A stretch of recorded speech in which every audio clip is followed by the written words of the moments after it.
L'attachement traumatique. Alors le problème, c'est que l'attachement en lui-même, en fait, n'est ni mauvais ni bien. C'est comme un couteau ou un scalpel, s'il vous plaît. Si vous voulez un scalpel, avec ça, le chirurgien peut sauver des vies. Vous pouvez prendre le même scalpel et si vous n'êtes pas chirurgien, vous pouvez tuer quelqu'un. J'ai envie de dire que l'attachement, c'est la même chose.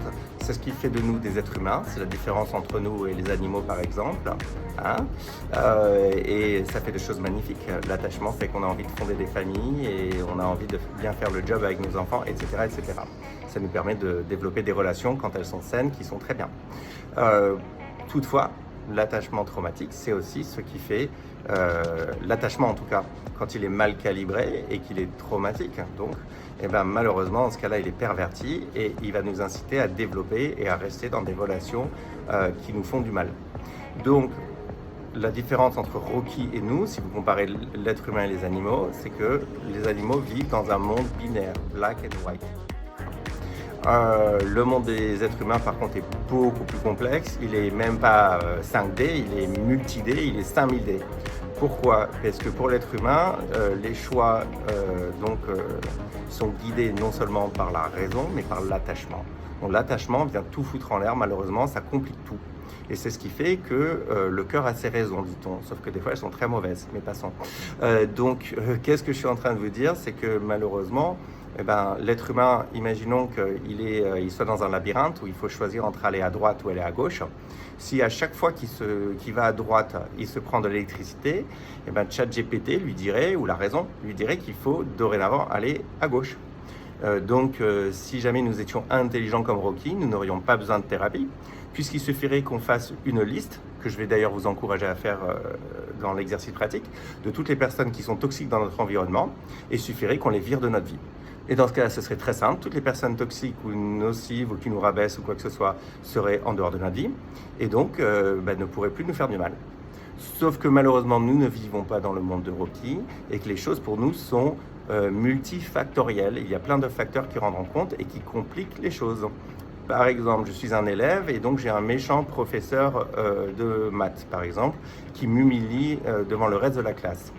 Eh bien, d'une part, j'ai une partie émotionnelle en moi qui veut me défendre face à ce prof et donc le dénoncer et pourquoi pas porter plainte à mes parents ou aller le dire au principal.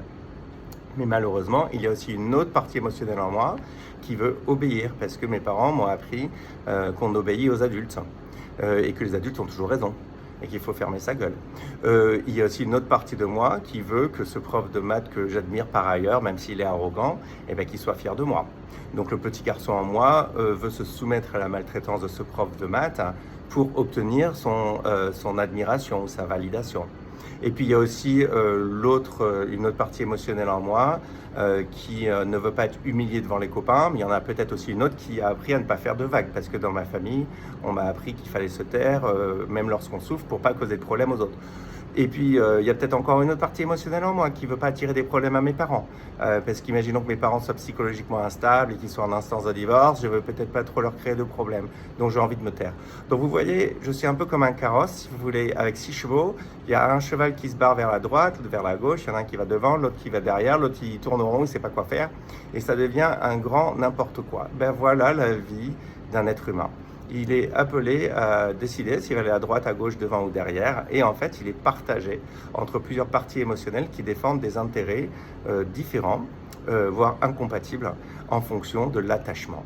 L'attachement fait qu'on est loyal envers une personne et que pour des raisons X ou Y, parce que c'est un père ou une mère ou un oncle ou une tante, on ne veut pas penser du mal d'eux, même s'ils nous font du mal. Donc on va rester dans cette relation, voire demander encore plus de proximité, pourquoi pas, pour mettre du zèle. Et qu'est-ce qui va se passer? On va souffrir davantage et on va mettre nos chances de survie et d'adaptation en péril. Donc, vous comprenez que notre vie est bien plus complexe. Et c'est ça qui fait que nous prenons des fois des choix, nous faisons des choix qui sont mauvais pour nous.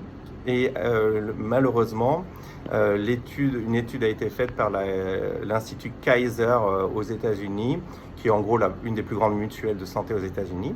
Et ils ont découvert que malheureusement, le fait de subir des maltraitances, certaines maltraitances au cours de l'enfance, diminue notre espérance de vie, multiplie la probabilité qu'on ait des maladies cardiovasculaires à l'âge adulte ou d'autres pathologies extrêmement graves. Donc malheureusement, ne serait-ce qu'au niveau physiologique, le fait de tolérer la maltraitance fait qu'on va diminuer notre espérance de vie et on va taper dans notre capital santé. Et puis ne parlons pas au niveau psychologique, parce que ça va faire que plus tard, on va développer un schéma qui fait qu'on est sans cesse dans des relations toxiques et on n'arrive pas à en sortir. Et puis on va tolérer la maltraitance d'un patron, pourquoi pas de collègues au niveau du harcèlement sexuel, du harcèlement moral, on va tolérer la maltraitance dans la cour de récréation, pourquoi pas on va permettre aux autres de nous imposer du bizutage quand on fait l'école de commerce ou quand on fait médecine, ou on va même tolérer la maltraitance dans notre belle famille parce qu'il faut rester marié et il ne faut pas divorcer, etc., etc. Je peux vous la faire à toutes les sauces jusqu'à l'EHPAD où vous tolérez les coups de canne et pourquoi pas la maltraitance des soignants dans votre EHPAD. Jusqu'à dans la tombe. Donc, mauvaise nouvelle, vous dégagez pas ça de votre vie, vous allez avoir une vie horrible. Bonne nouvelle, il suffit que vous compreniez mon charabia et que vous supportiez à peu près mes blagues à 2 balles sur le capitalisme à longueur de journée et mon humour noir style guignol. Et avec un peu de chance, si vous survivez à tout ça, vous allez apprendre à désactiver ça de toute urgence.